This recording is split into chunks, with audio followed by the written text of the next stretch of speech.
DRDAలో జరుగుతున్న అవినీతి మీద విజిలెన్స్ ఎంక్వైరీ జరిపించాలి. గత ప్రభుత్వంలో శ్రీనిధి పథకం కింద మహిళలకు స్వయం ఉపాధి కల్పించాలనే ఉద్దేశంతో పౌల్ట్రీ, గొర్రెల పెంపకంతో పాటు చిన్న చిన్న కుటీర పరిశ్రమలకు మిషనరీస్ యూనిట్లను ప్రభుత్వం ద్వారా DRDA వారికి పంపిస్తే DRDA వారు ప్రజలకు, మహిళలకు పొదుపుల ద్వారా యూనిట్లకు నిధులు మంజూరు చేయడం జరుగుతుంది.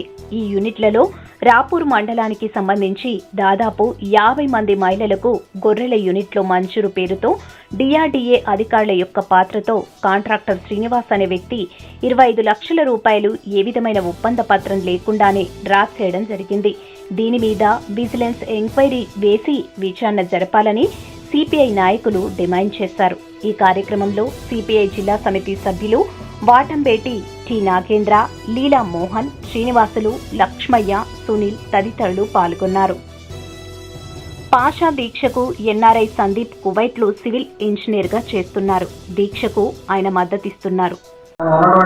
వైఎస్ఆర్సీపీ ప్రభుత్వం మహిళలు తన కాలం మీద తాను నిలబడే విధంగా DRDA ఆధ్వర్యంలో స్వయం ఉపాధి పథకం కింద రాష్ట్ర వ్యాప్తంగా 50,000 రూపాయలకి గొర్రెలు కొలిస్తే వాళ్ళు అవి మేపుకొని స్వయం ఉపాధి పొందుతారని చెప్పేసినటువంటి ఒక మంచి ఉద్దేశంతో రాష్ట్ర వ్యాప్తంగా మండలాల వారీగా కూడా ఈ యొక్క పథకాన్ని ప్రవేశపెట్టడం జరిగింది. అయితే నెల్లూరు జిల్లాలో జిల్లా వ్యాప్తంగా DRDA ఆధ్వర్యంలో ప్రతి మండలానికి 60 నుంచి 70 గ్రూపుల వరకు ఏర్పాటు చేసి వాళ్ళందరూ కూడా ఈ స్వయం ఉపాధి కింద గొర్రెలను పెంపకం చేస్తామని చెప్పేసి ఒక పౌల్ట్రీ విభాగానికి చెందినటువంటి శ్రీనివాస్ అనేటువంటి యాజమాన్యం కింద ఈ యొక్క డబ్బుల్ని ఇచ్చి వాళ్ళందరూ కూడా గొర్రెలు ఇప్పించాలని చెప్పేసి మన యొక్క DRDA నెల్లూరులో ఉన్నటువంటి DRDA వాళ్ళతో ఒప్పందం చేసుకోవడం జరిగింది. అయితే ఎక్కడా కూడా నెల్లూరు జిల్లాలో ఆ స్వయం ఉపాధి పథకం కింద ప్రవేశపెట్టినటువంటి పథకం ఆ కాంట్రాక్టర్ జోబులోకి వెళ్ళి డబ్బులు కాంట్రాక్టర్ జోబులోకి వెళ్ళి బ్యాంకులకి ఏమో వీళ్ళందరూ కూడా అప్పులు పడి బ్యాంకు వాళ్ళు వీళ్ళ దగ్గర పోయి మీరు డ్యూ చెల్లించట్లేదని చెప్పినటువంటి తరుణంలో మొన్ననే 4 రోజుల క్రిందట రాపూర్ మండలంలో దాదాపు 50 మంది మహిళలకు 50 యూనిట్లు 50,000 లెక్కన ఇస్తే ఇద్దరికి మాత్రమే 40,000 లెక్కన కాంట్రాక్ట్ చెల్లించి 48 మందికి ఎక్కడా కూడా గొర్రెలను పంపకం చేయకపోవడం మూలంగా వాళ్ళందరూ కూడా వచ్చి కలెక్టర్ గారిని కలవడం జరిగింది. కలెక్టర్ గారు DRDA పీడీని ఆదేశించడం కూడా జరిగింది. అక్కడ జరిగినటువంటి అవకతవకలు వీళ్ళు ఇచ్చినటువంటి ఫిర్యాదులు క్షుణ్ణంగా పరిశీలించి నాకు రిపోర్ట్ ఇవ్వాలి, వాళ్ళకి న్యాయం చేయాలని చెప్పేసి చెప్పడం జరిగింది. అయితే మేము భారత కమ్యూనిస్ట్ పార్టీ సిపిఐగా ఒకటే డిమాండ్ చేస్తున్నాం.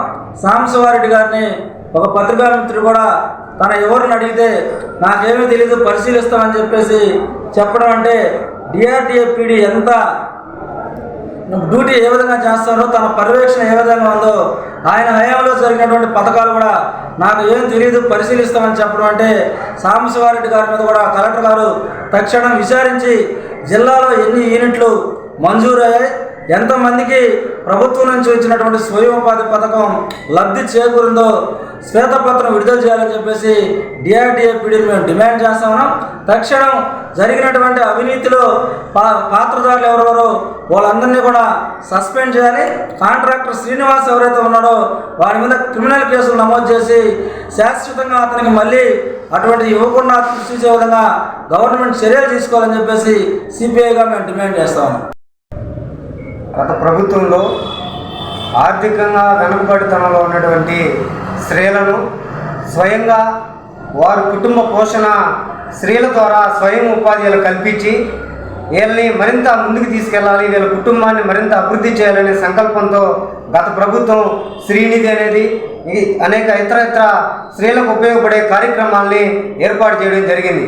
ఇందులో భాగంగా DRDA ద్వారా ప్రతి మహిళకి 50,000 రూపాయలు ఇచ్చి అట్లా ఒక్కో మండలానికి కొన్ని యూనిట్లు 60 యూనిట్లు 70 యూనిట్లు ఏర్పాటు చేసి వీళ్ళందరూ కూడా గొర్రెలు కానీ కోళ్ళు కానీ లేదా వివిధ కుటీర పరిశ్రమలకు వాడుకునే మిషనరీస్ కానీ అంటే పేపర్ ప్లేట్ల తయారీ ఇటువంటివన్నిటిని కూడా ఏర్పాటు చేసుకునేదానికి అవకాశం కల్పిస్తే చిత్తూరు జిల్లాకు చెందినటువంటి ఒక కాంట్రాక్టర్ పౌల్ట్రీ కాంట్రాక్టర్ ఈ యొక్క రాపూర్ మండలానికి సంబంధించి 50,000 రూపాయల లెక్కన దాదాపు 50 మందికి పైగా వసూలు వాళ్ళ ద్వారా ప్రభుత్వం నుంచి తీసుకొని కేవలం 2 యూనిట్లే ఇద్దరికి మాత్రమే గొర్రెలు ఇచ్చి మిగిలిన 40 మందికి ఇవ్వకుండా ఆ యొక్క డబ్బుల్ని డ్రా చేసుకొని తీసుకొని తినేయడం జరిగింది.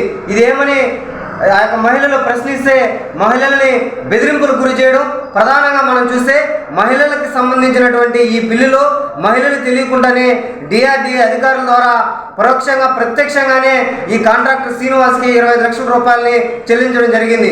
ఎటువంటి ఒప్పంద పత్రం కానీ ఎటువంటి ఇతరత్ర టెక్నికల్ ఇష్యూస్ కానీ అన్నిటినీ పక్కన పెట్టేసి ఇదొక కుంభకోణంగా ఈ కాంట్రాక్టర్కి డిఆర్డీఏ అధికారులు ఈ యొక్క డబ్బుల్ని బదలాయించడం జరిగింది. ఇదే విధంగా 25 లక్షలు బయట వచ్చింది కాబట్టి 20 లక్షలు కనిపిస్తూ ఉంది. డిఆర్డీఏ ఆధ్వర్యంలో ఈ విధంగా పౌల్ట్రీ పరిశ్రమల పేరుతో, కోళ్ళ పరిశ్రమల పేరుతో, కుటీర పరిశ్రమల పేరుతో ఈ యొక్క బదలాయింపులన్నింటిలో కూడా కాంట్రాక్టర్లకి అక్రమంగా మళ్లించారు. ఈ యొక్క విచారణని విజిలెన్స్ ఎంక్వైరీ చేసి దీనితో పాటు మిగతా ఈ డిఆర్డీఏ ఆధ్వర్యంలో ఏ విధమైనటువంటి అవకతవకలు అవినీతి జరిగిందనేది కూడా ఖచ్చితంగా ఈ విజిలెన్స్ ఎంక్వైరీ చేస్తే బయట వస్తుంది. దీంట్లో ఖచ్చితంగా డిఆర్డీఏ పీడీ సాంబశివారెడ్డి పాత్ర ఉందనేది ఖచ్చితంగా తేడా తల్లమవుతా ఉంది. కాబట్టి దీని మీద ఉన్నతాధికారులు విచారణ జరిపి విజిలెన్స్ ఎంక్వైరీ చేసి ఈ యొక్క మహిళలకు జరిగిన అన్యాయాన్ని జిల్లాలో ఇంకెంతమంది ఈ విధంగా బాధిస్తున్నారో అనేది కూడా గుర్తించి మరొక కాంట్రాక్టర్ ఈ విధమైనటువంటి చర్యలకు, ఈ విధంగా ప్రభుత్వ ధనాన్ని దుర్వినియోగం చేసే ఆలోచన లేకుండా ప్రభుత్వం చర్యలు తీసుకోవాలని చెప్పేసి ఉన్నతాధికారులు దీని మీద దృష్టి పెట్టాలని చెప్పేసి భారత కమ్యూనిస్ట్ పార్టీ సిపిఐగా మేము డిమాండ్ చేస్తాము. ఈ వీడియో కనుక మీకు నచ్చినట్లయితే లైక్ చేసి షేర్ చేయండి. మరిన్ని లేటెస్ట్ అప్డేట్స్ కోసం మా ఛానల్ ని సబ్స్క్రైబ్ చేయండి.